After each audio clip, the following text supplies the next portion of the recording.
What are you training for? Life. The story that this person in their head. It's not about being perfect. So radically different than my story.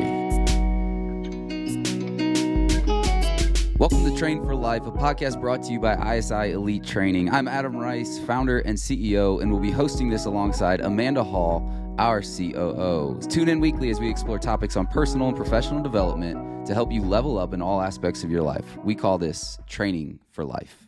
Hey guys, welcome back to Train for Life, a podcast hosted by ISI Elite Training's founder and CEO, Adam Rice, which is me, and our COO, Amanda Hall, where our mission is to change the game and train for life. And so Amanda and I are excited to welcome one of our very first guests to the Train for Life podcast. We've got Keanu Trujillo. Did I say it right? Man, I nailed it. So quick bio on Keanu before we dive in. And you guys are in for a treat. Very interesting, genuine, great leader. So super excited to dive in. So Keanu's a former corrections officer, police officer, soldier, financial advisor, pastor, and guest today finally found his calling as an entrepreneur building people, teams, and businesses. So he's done it all. He's not even 30 yet. He's a certified Enneagram coach and certified expert ownership coach who uses his experience and qualifications to help business owners and leaders get to the next level with their teams without firing everyone and starting over or closing their business. So we're glad to welcome coach and speaker Keanu Trujillo. You like that last part? Yeah, I loved it. Everyone and starting over. Welcome, Keanu. Thank you. Good to see you again. Yeah, glad to be here. I love hanging out with the ISI team. Yes. So, man, let's dive in. We met originally at the grand opening. You were there. I think that was the first night we all three met. Yes. Grand opening of the Belmont location where you're a member. Yes. But kind of like tell us how you even got to ISI first. Yeah. Like why were you there that night? Well, I resisted ISI. We'll learn a little bit about my personality later, but I don't like being told what to do. Oh. And obviously, it's probably half of the reason I became an entrepreneur, so I could do what I wanted to do. But in my background in corrections and law enforcement, everything, even football, everything was structured. Every workout, every movement, it was all structured. So when I got away from that, I told myself, I'm not going to have anyone tell me what to do anymore, especially in the gym, because that's my me time. That's my decompression time. But I started finding that I was just going through the motions. I'd go to the gym Monday through Friday, and I'd lift things up, I'd put them down. I wasn't really pushing myself. I was growing stagnant. I wasn't seeing any progress, and I was also just feeling inefficient. Like I was feeling like I wasn't really getting the most out of the time. But then I started to meet Yasmina and Zach, shout out from ISI Belmont, and started to see them get involved in the community, and I started to learn more about what ISI is and the mission and who you are and the style of workout. And then I went to the grand opening, and I was thinking, all right, maybe I'll give it a shot. But I ran into a really great friend there, and I was joking with him halfway, and I said, well, when are we going to switch? And he said, I switched a week ago. So I signed up for a 7-day trial right then, and I showed up the next morning, and I've been going ever since. So I really loved it. I like actually now outsourcing those decisions, not being told what to do, but being given the path and just show up, shut off your brain, and go to work. And then the community's been a huge part of it. So that's how I got there, and that's why I stick around. That's awesome. It's like 50 minutes for you, right? That Yeah. you don't have to be the person in charge. Well, you are in charge. I guess we'll get to that in a minute. But they're doing the work for you. Yes. Well, I had a great mentor early on that said outsource any decision that you don't have to make.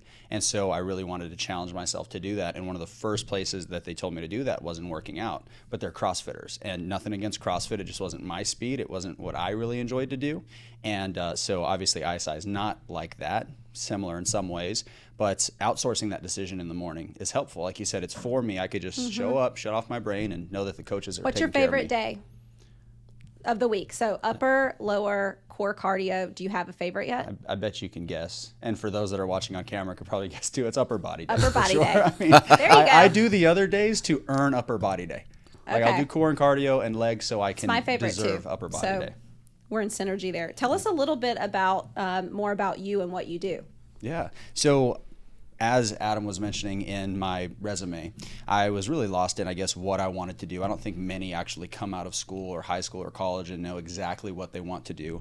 But I was never afraid to try and make a decision or just lean into something and say, okay, I'm going to go and I'm going to learn. I'm going to give it my all and then we'll figure it out. And that's what really led me into building businesses. But I didn't really have a background where building a business or starting a business was an option. Where I come from, entrepreneurship was Herbalife or dime bags. And so, when someone said they're an entrepreneur, it typically meant they were unemployed, right? Herbalife or dime bags? Okay. I don't think anybody caught it. Yeah, I was going to say some people I might resonate with some, and some people are like, what's a dime bag? More on that later. Yeah, we'll save that for the Q&A. Yes. But, so it just wasn't really encouraged, and it was actually moving out here to North Carolina here in Charlotte, where I was moved here to work with Elevation Church and leadership development. And coming on to staff there, I worked with a lot of business owners that saw something in me that I maybe felt, but I didn't know how to express or how to lean into. And I thought, well, I'll wait until I'm, much older in life and maybe have some gray hairs coming through before I coach anyone. Because who am I to coach or consult anyone? But these business owners, one, they not only said, hey, no, you need to do it. You're built to build a business. But they put their money where their mouth was, and they actually were some of my first clients. Mm-hmm. Wow. So that started to build and started to develop, and we went from there. And now I've been loving it. True Strategy, June 18th will be 2 years since I left my last job, and we've been blessed every step of the way. It's awesome. Wow. Dive into, corrections officer, give us the story from, you grew up in New Mexico, right? Yes. I don't think we've mentioned that. New Mexico. So give us the story, past high school. So you graduate high school, I see corrections officer, military, pastor, give us that story, financial advisor. You've done it all. So what kind of led you to where you're at today from the standpoint of wanting more, and why did you want to vacate those, those jobs, call them, or whatever, careers? I get bored easily. Yeah. Yeah. That's it. That's No, me. that's not I was going to say that's one of the biggest strengths and weaknesses of entrepreneurs. Yes, absolutely. I get bored easily. But no, I early on I was told my parents wanted me to go into law enforcement, so I always had that in the back of my mind. Yeah. But I went to one semester of college, and I went on a partial football scholarship as Division II. It was a Division II partial scholarship, and I was one of the largest players in northern New Mexico. And then I went to college, Division II, and I was the smallest guy on the line. So I realized probably very quickly that, all right, the NFL is probably not in the cards for me. So I went for one semester, but then my family was having some issues back home financially, and I felt, well, I'm not really helping anyone by being here, and I don't even know what I would do with this degree or if I need it, so I'm just going to go to work. So I went back home, and I looked around and thought, well, what will help to serve to getting into law enforcement? And the county corrections, the county jail was hiring, so I applied there at 18 and got in, and I did that for about 2 years. Again, I was working towards joining law enforcement, and then a lot of my family had served, so I knew I always wanted to serve in the military to some degree, and I thought, okay, that will also help my resume for getting into law enforcement. So at 20, after 2 years in corrections, I also joined the Army National Guard, and I turned 21 while I was away in training, and when I got back from training, I started applying to police departments. So then I finally made my way into becoming a police officer. And I did that for about 3 years, but I started to see at that point that I would hit a ceiling rather quickly, and I'd want to move on to the next thing. Again, I'd feel like, okay, a larger department or more certifications or more qualifications. And so then I decided to go active duty for a little while in the Army National Guard there in New Mexico. And that's around the time that I started to experience my faith. I was raised Catholic. So I had a buddy that asked me, hey, do you want to go to church? And I was like, no, but let's go, grab a beer. And he said, no, I'm going to go to church. It's a Wednesday night. And so the next week I reached out again, hey, let's go grab a drink. He said, no, I'm going to church. You want to come with me? I was like, no, I'm good. He reached out about a month later, and he said, hey, our church is doing this massive thing at the University of New Mexico. There's going to be a lot of people there, some friends, some girls. I'll introduce you. And I'm like, I guess I'll go, right? He knew how to get me there. And Levi Lesko was actually preaching. He's cool. from Albuquerque, fun fact. And he spoke a message that really resonated with me. I had never experienced a Christian non-denominational service. It was always Catholic. So I'm like, what are these lights and what's going on here? And I accepted Christ that night, and it really started to shift my perspective on life. It stopped being about what I could gain or what I could do, or it being about me and how I could serve. So then I thought, well, if I'm going to be a Christian, I might as well go into ministry, because it's like go big or go home always. And so I started to look around, and I started getting plugged in with my church. I met my wife there, and started to begin the path to go into vocational ministry. So I started to connect with this church out in Charlotte called Elevation, and I really liked their fire. I liked their pastor, how he was bringing the word, how he was very intense. That resonated with me. And so one morning I felt like I should apply there. It felt kind of like an impression, like maybe you should go there. And so I told my wife, hey, I'm going to apply to Elevation Church. And she looked at me like, are they hiring? I said, I don't know. She said, have you ever been in North Carolina? I said, no. And she's like, well, okay, good luck. So I applied on a Tuesday. They called me back on a Wednesday. I called them on Thursday. And Friday, we were on a plane out to Charlotte. Wow. So they happened to connect with us, and they wanted to bring us out here. And again, it was what I would say was my finishing school. I started to see that I wanted to be in ministry, but I thought it was vocational ministry. And in starting my business, and even what I do now in businesses, it is a great form of ministry. When you help people to connect and empathize and understand their business is not about them, but it's about legacy, it's about stewardship, it's about stewarding their people well, and not just about making money, right?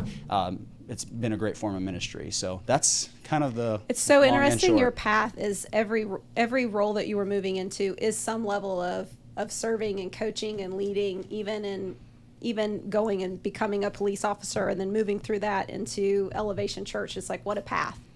But that interest was always the same. So talk a little bit about how then that turn happened when you became an Enneagram coach. And like, I'm really interested in that because I know we're going to dive into what an Enneagram, I don't even know if everybody knows what an Enneagram is. So kind of talk a little bit about how that light bulb happened for you. And then you saw that was a need. Yeah.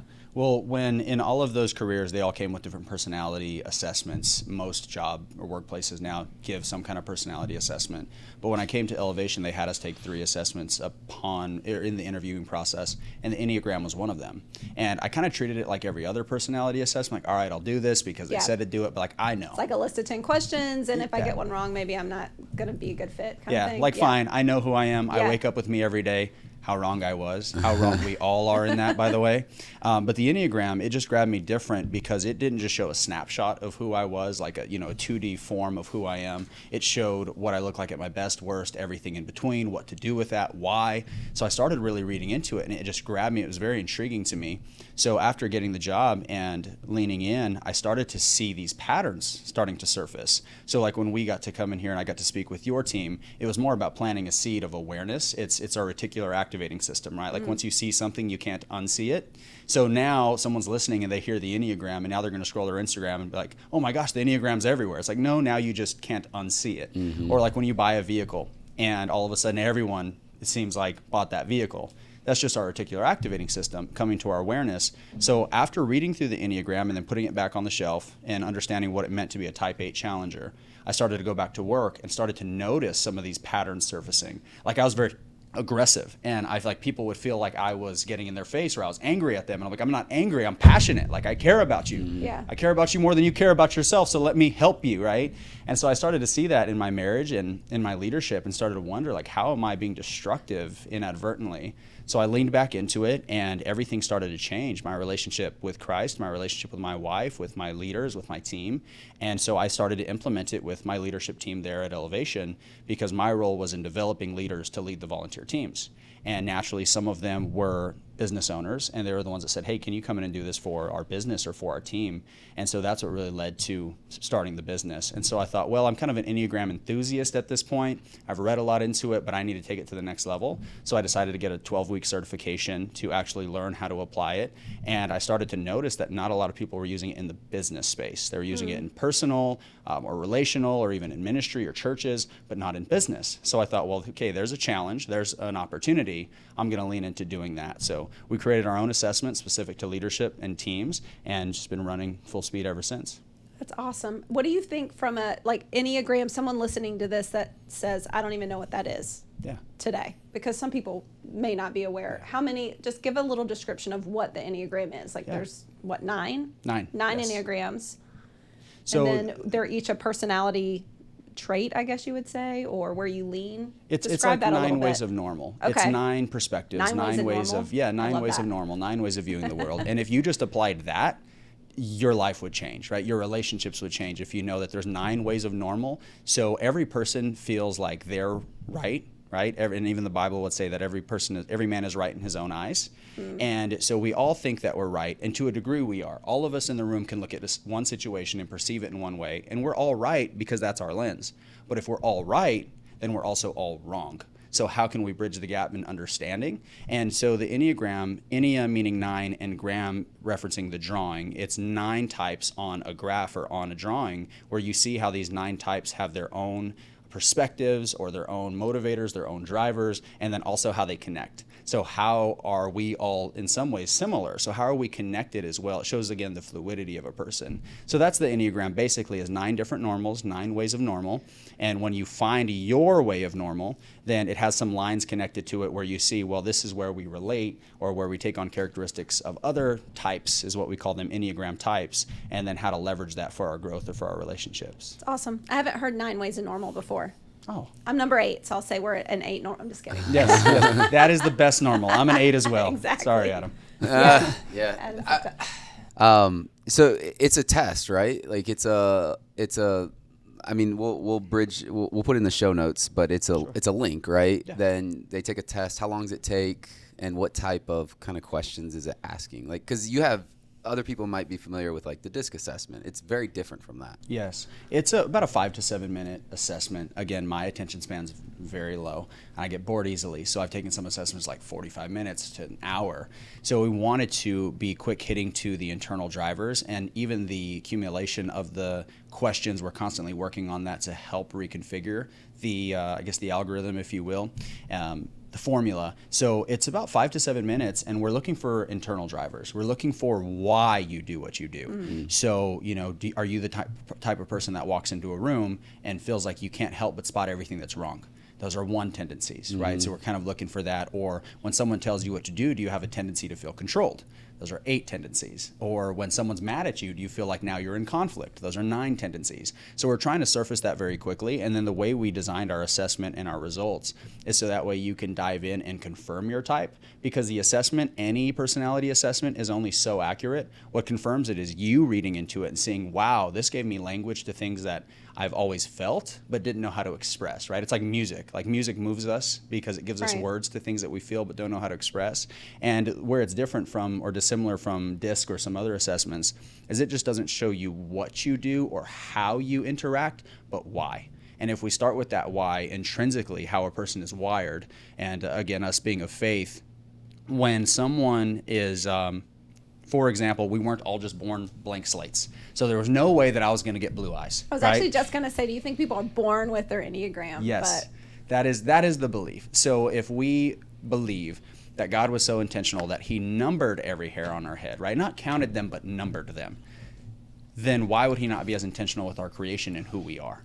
So how he gave us certain characteristics. So for example, our Bible says that we're all made in God's likeness and God's image. But why are we all so different? Right? So we, in part of us, we represent parts of him in the body, right, mm-hmm. of Christ, but we also have certain tensions that are meant like our thorn in our side to pull us back to him. So the Enneagram sheds insight to that and how we were wired, but also then how we took that wiring and we started seeing the world. So there's a section called childhood interpretation, and this is basically how you chose to see the world from a very early age. Interesting. Yeah. So it's more intrinsic in how you're wired, why you do what you do, which then again, it's awesome in business, because when you have that conversation with your team or with your partners or whatever it may be, or family, whatever it may be, then you can have that conversation that's like, wow, I finally feel heard or understood or seen, and you helped me to get there. It really builds a relationship quickly.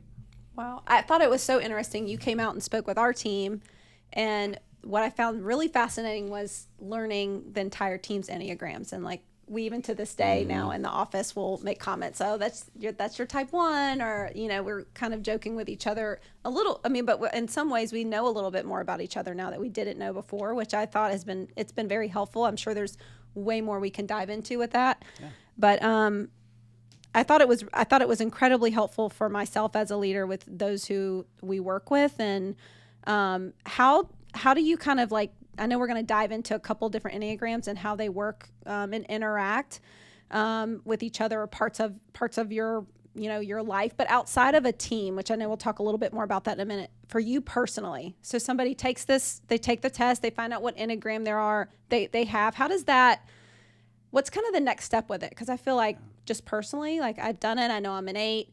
And then there's like, you lean certain ways depending on where you are. Like, what would you recommend to someone who listens to this, they leave, they take the test, they find out what their Enneagram is? What do you recommend for them personally to do kind of next steps with that? Start to evaluate where you see those patterns exist, where you see those tendencies, And are they serving you or are they hurting you? So when you read it and you start to look into it, it's like, well, maybe, I don't know. And that will happen in coaching sessions or consulting sessions. Well, I don't know if I'm really like that. It's okay, great. Remember this throughout your week. I want you to be intentional to see if it exists. And almost every time they'll come back like, I had no idea. I had no idea. It was a blind spot. I had no idea I was doing that. So it's really applying it to your awareness and truly understanding where you are the problem. And as an 8, I like to use things that get people's attention, like it's attention. So if I'm like, Adam, you're the problem. It's like, you're either going to be like, yeah, I know, or like, no, heck no. Like, now let's challenge that, right?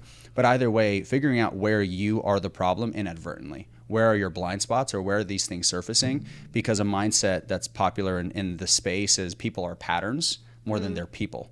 So we exist in these patterns and we don't even understand that we're in a pattern. For example, in my career, in my resume, now we look back on it, it's like, wow, you've done everything. And in the moment, it was very frustrating because I kept repeating this pattern that I'd get to a certain point, and then I would start to feel like those that were leading me were trying to hold me back. So then I'm going to jump ship and I'm going to go into another thing. And had I not recognized that, I can only imagine how destructive that would have continued to be for my career or even for my marriage, right? Like, what if I would have treated my wife like that? Like, okay, I'm at a certain point where I'm bored, or, I don't feel like we're compatible anymore, so I'm just going to jump ship. And that's actually a term called self-attribution bias. And self-attribution bias is that everything right is my fault. Everything wrong is everyone else's fault. So you start to blame everyone else and move away from everyone else. And so I think that that's a great point where you can start again in your awareness and seeing that, no, where are you the problem? Because if you own that you are the problem, now you can own the solution. Right. But if you outsource the problem, now you have no ownership of the solution. So let's say we're friends and personally we're having some kind of conflict. And I say, well, it's just Amanda's fault. Well, now I have no say in fixing it because I didn't want to own what was mine. Right. So I can lean back in and say, no, here are things about me that actually I know about myself now, and this is maybe where we had that tension. And again, so just starting with understanding where those patterns exist. So is that helpful in beginning that journey? I think a lot. So one thing that comes to mind is like personal development, and to me, self-awareness is one of the, I would say, the most important things, right? So you look at people, and innately some people have really good self-awareness, and then other people, they just don't have self-awareness. And I think if someone were to ask me before this, how do I develop self-awareness? It's very hard to articulate that. Go do this or that. But like, this is literally a tool that will allow you to develop that. Because when I took it, it was like, there's ways that I feel in certain scenarios or situations. Like, I'm a 7, so naturally, like, I don't like being, and it's why I'm an entrepreneur, but I don't like being handcuffed. I don't like being trapped. And so when I feel like I'm trapped or handcuffed to make a decision or to do something, like, that's when I'm not good. Like, when I'm free, that's when I'm at my best. And so it was interesting to see, like, okay, this is why I feel like this in this situation, because, and it all linked back to that. So I think anybody who's like heard the saying, like, self-awareness, like, this is a practical way to go develop self-awareness. Yes, absolutely. So, well, like you said there, I really liked that because, again, I don't like being handcuffed or being held back. Well, oftentimes it's more of our perception than it is reality. Yep. So Amanda might say something and you feel like, oh, I don't like being held back. But then you can say, I feel like you're wanting to hold me back. And Amanda's like, no, by no means. I was actually trying to give you a better path forward because I don't want to hold you back. It's like, oh, okay. That's how I was perceiving you. So it's that perception that we have. And when we know that, okay, that's what's going on underneath the surface or behind the scenes, and we can address it, like you said, that develops that self-awareness. Because I even tell the people that I lead, I'm very aggressive, I'm very assertive, I'll be very transparent, I'll also lead with vulnerability, I'm going to trust you, and I'll also be in sometimes challenging you beyond what you may think you can do.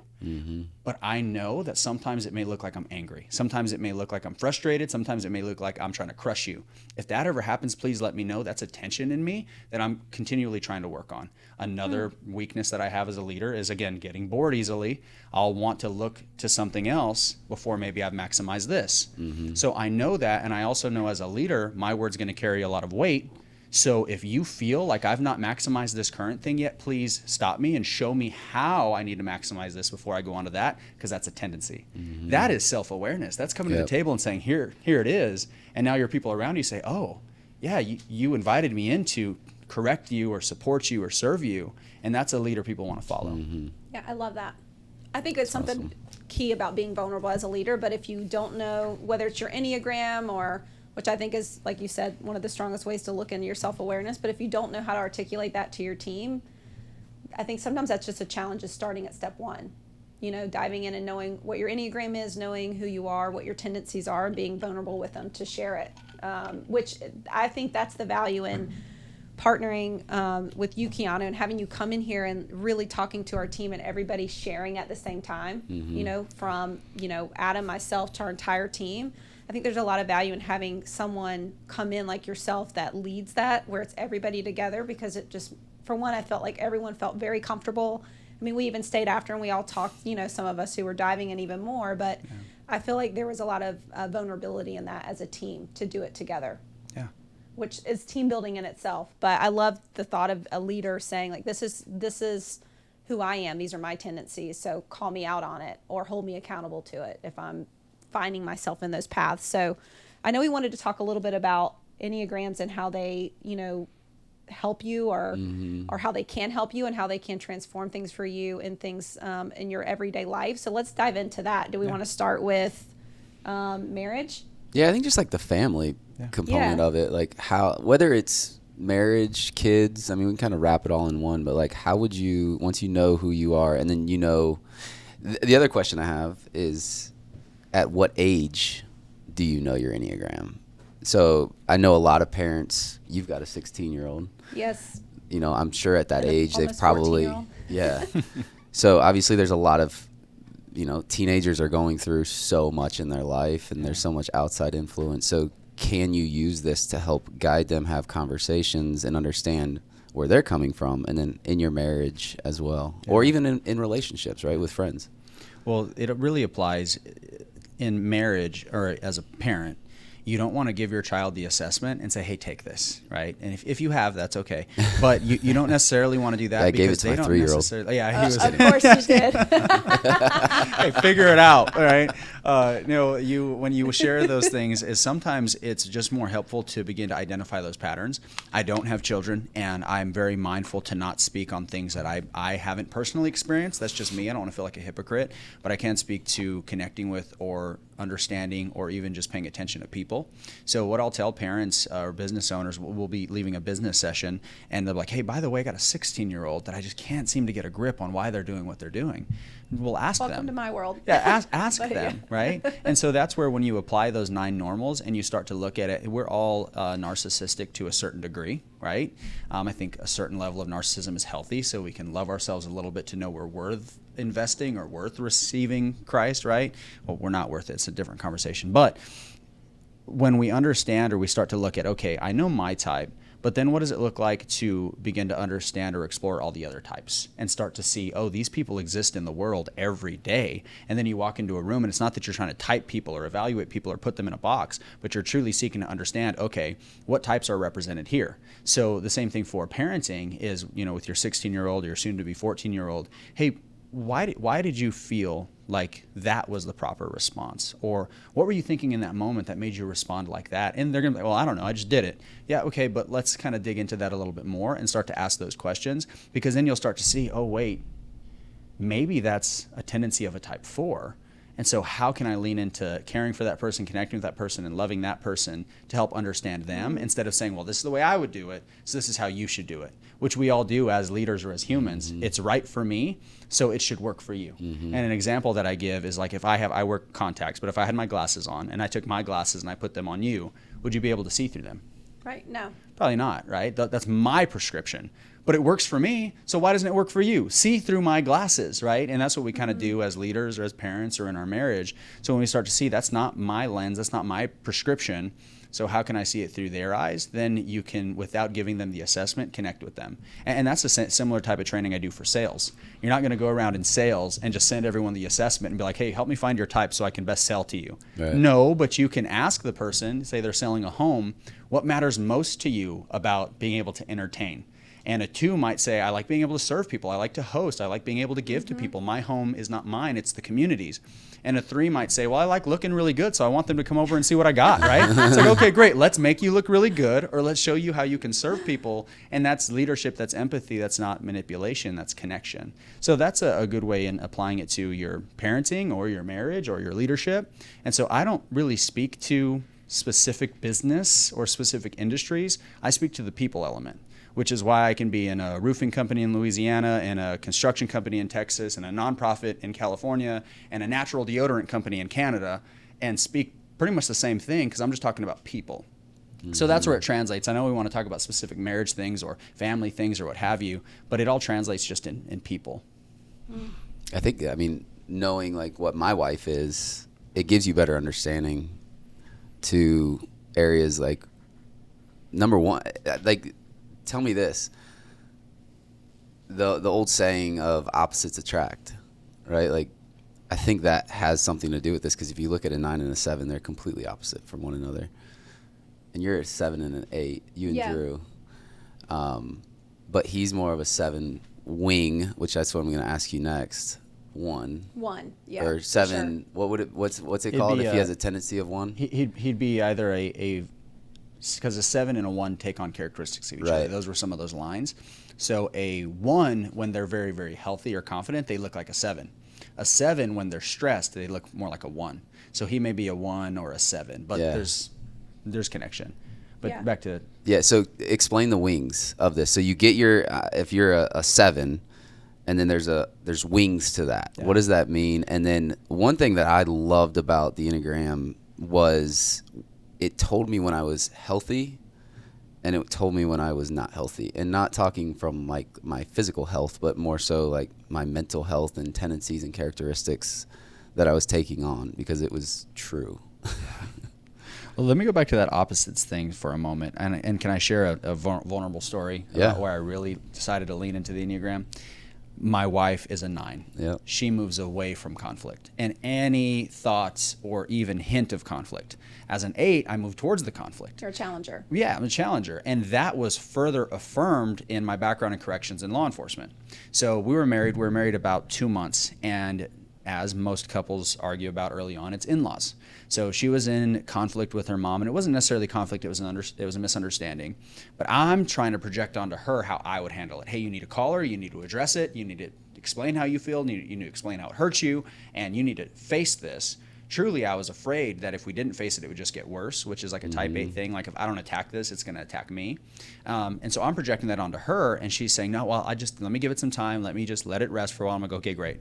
So a week passes, and she still hasn't addressed it. Hey, you need to address this because it's only going to get worse or it's going to happen again. And I'm projecting onto her how I would do it. And so my wife tells me, as every loving wife typically tells a husband probably once a day, hey, it's your tone. Like, check your tone. I can't have you talk to me like that when you're angry. So I tell her, hey, I'm not angry. I'm just passionate about this. We need to have this conversation. And she said, okay, well, check your tone. So I took a lap, and I came back and walked the dog and said, hey, you need to have this conversation with your mom, right? This is a tension. This is obviously a problem. You need to address it. I was so calm. I was like so loving and kind and sweet. And I know I look intimidating either way, but like I was doing my best. And she said, yeah, you still look angry. So now, like, what makes an angry person more angry is that you tell them they're angry. So now I'm actually angry. But I started to revert back into my pattern of what I was taught in law enforcement and military, which, again, affirmed the belief I already wanted to have that you attack conflict. And I started to get angry. And I started to say, well, this is command presence. And as a law enforcement officer, if you didn't have command presence, you don't make it home. So that's just the way I am. So now I'm equating my loving wife to, you know, a murder suspect, where it's like I have to have command presence or else I'm going to get killed in this moment. And I reverted back to that's just the way I am. Mm-hmm. And so I started to see, wait a minute, I've done that a lot in life. And I started to notice that I wanted her to act like me, but at the same time, she wanted me to act like her. Her approach to the conflict would have just been let it go, right? Which I'm of the firm belief we don't get over anything. It eventually comes back around. And mine is attack it head on. So we can continue to sit there and argue, right? Opposites, attack it or let it go, or we can see, well, how can we leverage each other's strengths in this to maybe find a better path forward? And that's how we've continued to apply it to our marriage, and we'll celebrate 4 years now, July 7th. Congratulations. And thank you. We're just getting started compared to you guys. But, you know, we're able to now, in conflict, quickly see, wait, where am I trying to make you more like me? Where am I trying to make you more like, right? And apply that. And so that's where the opposites thing is very real. Early on, I coached couples. I actually now have a coach that specializes in couples. He was a pastor for Elevation for 10 years, and he loves coaching couples. That's not necessarily my lane.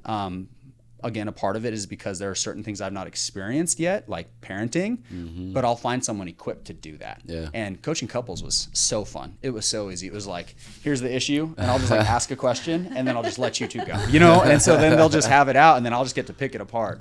So coaching couples was fun. But yeah, opposites, there's a real thing to that. I wanted to make sure I answered that question because it's very impactful. Yeah. Well, one thing that really caught me in what you were talking about is you said that individuals say, that's just the way I am, you know, and I think that's a sentence or a statement that I've heard my kids say it. A lot of times people say it's just the way I am. It's almost like accepting that instead of saying like thinking I could be different or why am I that way and what would be a better version of that. I find it really interesting that you kind of brought that up in the scenario with you and your wife and your tendency, then you're angry and it's like just the way I am, but then using that to kind of take you that next step. I think a lot of people don't take the next step. Yeah. They just say that statement. So what do you kind of think about that and how this relates with empowering you to be different? Well, it's a cultural nugget in businesses, and you all can carry this now moving forward, and anyone that's listening, is when someone says that, then we know that they're at an excuse. Right? It's not just the way I am. We don't believe that. We believe in constantly growing, or we believe in humility, or we believe in being coachable. So the moment you say it's just the way I am, our belief is that you're copping out, right? Now that's an excuse. So it's not just the way you are, but it is who you're choosing to be in this moment. So maybe we take a time out. Maybe we readdress this. Maybe we have another conversation.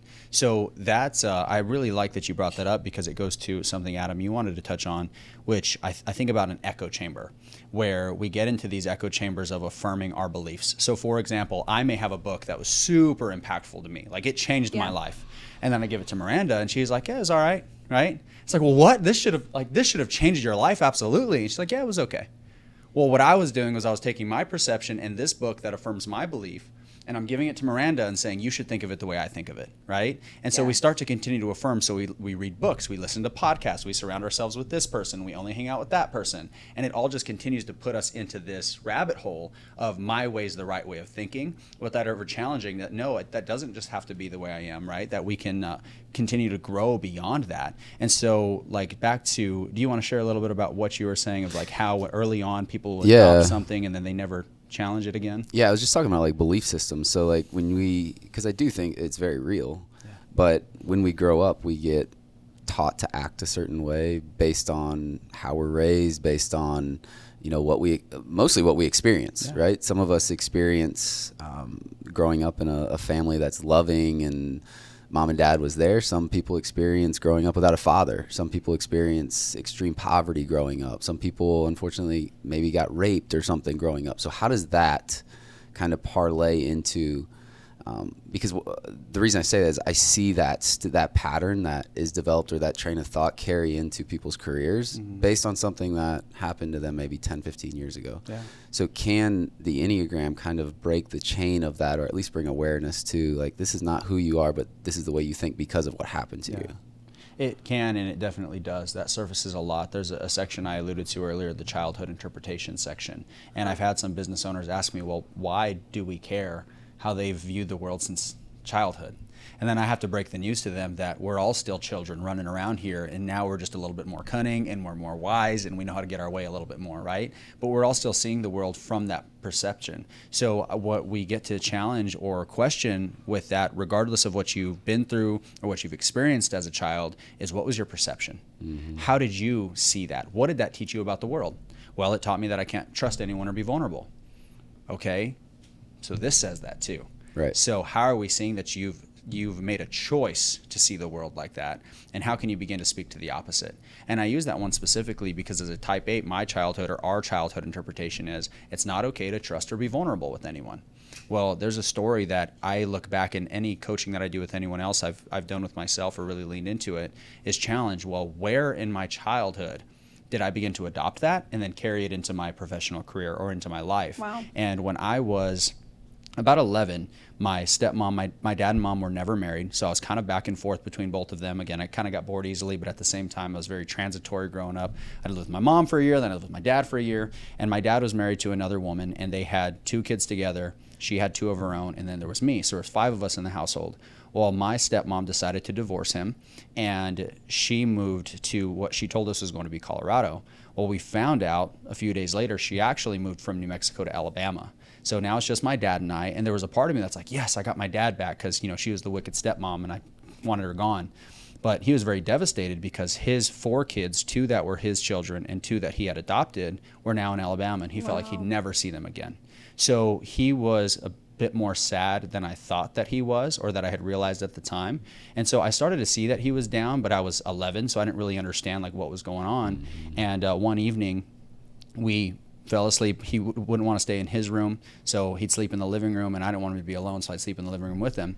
So we're sleeping on these couches, and we fell asleep watching TV, and a family member came to check on us and was shaking me awake saying, hey, you have to get out of here, you have to get out of here. And I'm like, what's going on? I'm looking around, I'm looking for my dad.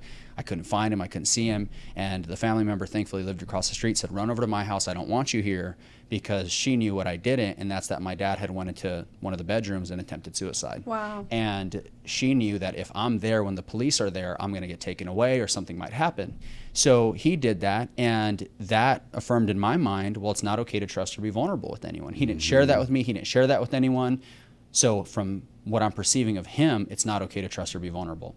But then it's also not okay to trust, because if my dad could leave me in that living room and go to this other room and say, I'm going to end my life, what was he thinking would happen when I woke up? Like, what was he thinking I was going to see? He didn't think about me at all. So if I can't trust my own father, how can I trust you, right? How can I trust a relationship? How can I trust a boss or a manager? And I carried that into my life, and I was very guarded. And I'd let someone in just enough to where then I felt like they might hurt me, and then I'd reject them, or I'd push them away. And so I challenged that and started to see that that's a lie. It is okay to trust or be vulnerable with people. Like, people deserve that. Not everyone did that. Thankfully, my dad survived. Thank God he did, and we still have thankfully we have a relationship we're continually working on now.